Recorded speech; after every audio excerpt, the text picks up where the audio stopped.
please. I want to touch briefly on livestock guardian animals. There are three basic kinds that folks use: dogs, llamas, and donkeys. And your choice of what you're going to use is largely dependent on what sort of predators you have in your area, what you're dealing with. And your neighbors are going to be the best resource for that. Your neighbors, your vet probably knows about it too. Some people have had great success with llamas.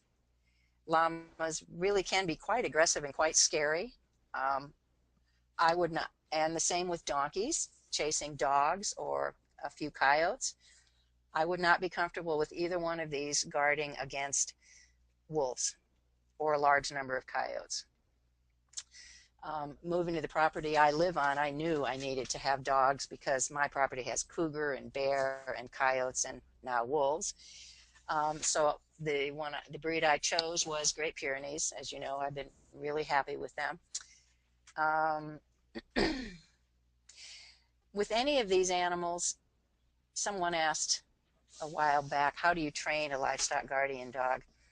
You don't, or a llama or a donkey, you don't so much train them how to guard as you encourage, that you help them bond to the animals they're guarding. You encourage the behavior you want and discourage the wrong behavior. No, you can't come up to the house. You need to stay with your animals. No, you cannot chase those young animals. They're not chew toys. And certainly with dogs, this is key. Teach them to walk on a leash and get in your vehicle, because there's a very good chance they're going to guard your flock against a porcupine someday. And what are you going to do? How are you going to get hold of that dog if it won't come to you? So one more topic is rescue animals, especially rescue dogs. Even if they're a livestock guarding breed, just be really careful. It's hard to know. They need to have come from a guarding background. With a rescue dog, if you don't know, what if it was a town dog? Never laid eyes on livestock, never was alone in a 10-acre pasture. It first would be unspeakable cruelty, and it's very possible that dog would kill your animals. not knowing. I don't know. So your best bet for getting a guardian animal, whatever species you want to go with, is to go to a producer who's raising your kind of animal and has these guard animals on their property, so you can see them working, see that they know how to work with them and encourage that behavior. Okay, next slide. Livestock handling. This is just one slide. I'm just going to talk briefly. These are two examples of ways you can handle and contain animals to work with them. And the harder it is for you to gather your animals up and contain them, the harder it's going to be for you to be consistent about your health management program. So I urge you to figure out a system. You can buy high-end equipment like both of these, or build your own with wooden panels, or I'm a big fan of those rigid livestock panels. Find a way to bring them in a small space so you can get hands-on with them and do whatever needs to be done. And again, have this at the ready. So if somebody's sick, needs to be attended to, you're ready. Next slide, please. Okay, I'm just going to kind of recap what we've talked about today. Buy healthy stock. Do not ask for trouble by bringing disease onto your farm. Spend the time to learn what these animals' needs are to keep them healthy and happy. Develop a plan for managing their health. Schedule your activities. Think real hard about biosecurity and be aware of it all the time. Observe, observe, observe. Go out there and stand in your field. Be outstanding in your field. Keep working at rotational grazing and keep very excellent records. And hey, as Jessica says, remember, this is fun. You love what you're doing. Okay, that's it. I hope I'm in on time. Thanks, you guys. If you have any questions, feel free. Melissa, this is Colette, and Right now, we don't have any questions. We did have one comment from Chris Snyder, and I believe she's in Eastern Washington. And she recommends asking whether or not hay or alfalfa has been sprayed with glyphosate because she said it's Uh-huh. being used in the basin to speed up the drying process. Really? That's Roundup, you mean, is what she means. Huh. Good, very, very good point. Other than that, we didn't have any questions, and we'll move on Huh. to our second Okay. speaker. So thank you very Okay, much. great. Thank It's an you. excellent presentation. Eric? Okay, well, thanks, Colette, and happy to be here today to talk poultry. Been doing this a long time, probably over 25 years now. Been in the cattle business probably for around 45. We got out about 10 years ago. Then we've had sheep for about 25 years too, so I've been around the block a time or two. But anyway, we're going to talk poultry. Okay, send the next slide. And in particular, we're talking pasture poultry today. Great way to raise locally produced poultry that's good to eat. So anyway, we're going to talk a little bit about laying hens, but mostly about meat birds. Next slide. I guess with poultry, the important thing is to prevent disease. You know, really a sick chicken's a dead chicken. You really can't afford to take one chicken to the vet. If you need to do some research to figure out why the flock is sick, then it's worth taking a chicken to an expert to find out what's causing the problem. But basically, you've got to prevent disease, and you do that through proper sanitation and proper nutrition. Really, a lot along the lines of what Melissa just, what she just covered. And of course, you know, just like in sheep, you've got to purchase healthy chicks and keep them that way. Flock sanitation is really vital, as well as isolation. Next slide, please, Cinda. Probably one of the most critical times for chickens, as with sheep, is early in life. You know, young lambs can get sick pretty easily too, and Melissa went over how to keep them healthy when they're just a few days old. With chicks, it's critical because you can literally watch all your profits melt away in about the first 72 hours if you're not careful. The brooding facility's got to be sealed and fairly draft tight, unlike a sheep barn, to keep the drafts down, especially again in that first 4 to 5 days. Got to have clean bedding and easy access to water and food for those young chicks. They're not all that mobile really early on, and they can't really go all that far for food and water, especially broiler chicks. Layer chicks are a little bit more thrifty and they can move a little bit easier, but broiler chicks are pretty sluggish and pretty stupid at times. As far as the brooder, you got to keep those chicks warm.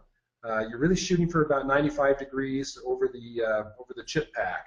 And your birds will tell you how you're doing. If your chicks are all packed up in a tight formation under the light, pushing against each other, they're probably cold. If they're all nice and spread out and running around, you probably got the temperature about right. So tight chicks means lower the heat lamp or warm up the heat source. Spread out chicks means you're probably fine. If they're severely spread out, really just to the perimeter of the pen area, that means you're probably a little bit too warm. So you either need to raise the light or back off on the brooder heat. As far as bedding, wood chips are non-slippery carbon material or a must. You can't use shredded newspaper because that'll cause spraddle chick. And basically, spraddle chicks are where the legs start to slide apart and they become permanent that way. And the spraddle chick is a dead chick. They won't come out of that. So once they start slipping either the left or the right foot out to the side, they're done for. Next slide. As far as food and water, you got to make sure that water is available as soon as your chicks are placed in the brooder. When you get them in the mail, you can add sugar or a little bit of electrolytes to the water, and I know there's various schools of thought on that. We do add some sugar to get them going to get that system going a little bit quicker. The electrolytes usually we follow up after the sugar after just a few hours. As far as food, after the chicks drink, and we will actually force the chicks to drink by dipping their beaks in the water as soon as they arrive from the post office. You want to make sure that they have food out to start eating right away after they take a drink. We also place the food on pieces of cardboard in addition in the chick feeders so you can prevent more starve outs that way, because basically chicks aren't all that bright, and you need to make it real obvious where the food is. So spreading a little bit of the food on cardboard, small squares like say foot wide by 16 inches long, really helps to prevent starve out chicks. And then of course put food in their little chick feeders as well. And we do this for the first 48 hours of their life, and then once they get going on the feeders, then you can just continue that. And of course, I really encourage you to feed non-medicated chick starter. You don't need the medicated anyway, because I know all of you are going to keep really clean, healthy, draft-free facilities for your chicks. So you're not going to have them get sick anyway. And you don't want to buy sick chicks, obviously. And I just might add that you want to buy your chicks from a reputable hatchery, because if you're buying chicks that are already sick when they get to the farm, it's going to cost you a lot of dead chicks and sick animals. So don't scrimp on quality chicks. The cheapskate pays the most in this case. Buy good healthy poultry stock. Next slide. You want to keep your chicks on chick starter for about the first 10 days, and chick starter is pretty expensive. Probably in the last year or two, it's been running about $800 a ton. Your goal is to get them onto regular ground adult type chicken feed as soon as you can. And so at about day 10 of their life, you really want to start converting them over to a ground grain mixture, and steadily increasing the ground grain mixture and decreasing the chick starter. So by the time they're about 3 weeks old, or 21 days old, you've got them completely converted over to the ground grain mix, because you can get ground grain feed for around $275 to $300 a ton, which sure beats $800 a ton chick starter. We sell feed on our farm. We supply a lot of local small farmers with grain, and in our basic grain mixture that we feed to our poultry and then sell, it's about 30% ground legumes, 62% ground barley, and about 7% camelina meal. This runs about 16% protein. We find that this is a good all-purpose grower ration for meat birds, and as well as for feeding for laying hens. Next slide. As far as vitamins, we feed vitamin supplements to chicks in the chick water start usually around 48 to 72 hours of age, and then we keep them on that vitamin mix until they are onto the adult chicken water. So usually you want to add that vitamin mix for at least the first week and a half to 2 weeks. One packet usually treats about 55 gallons of water, depending on the vitamin electrolyte brand you buy. And again, you want to keep adding it as long as the chicks are on the chick founds. Aids in helping or developing strong, healthy birds. Next slide.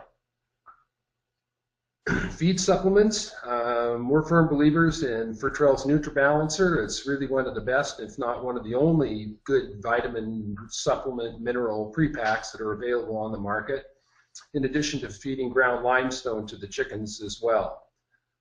It really helps to improve the digestibility of the feed and improve performance. One bag runs about $57 currently, and we purchase it by the pallet load from B-Right Sales in Vancouver, Washington. And you can either order it directly from B-Right, or we always have some on hand at our business too, and we don't mark up any of those supplements. We just make them available to folks so they can be successful raising their birds. And again, you feed it at about 1 bag or 60 pounds of NutriBalancer per ton of feed. You don't have to, of course, buy 60 pounds. We also sell it in smaller amounts, as well as other ways to hold down the purchase of NutriBalancer, so you don't have to buy a whole bag. Limestone, you want to feed that at about 1 to 2% of the ration. Limestone's cheap. It's only 13 cents a pound. And of course, the NutriBalancer comes in both organic as well as traditional or conventional formulations. And the limestone qualifies as organic because it's just ground limestone or calcium rock.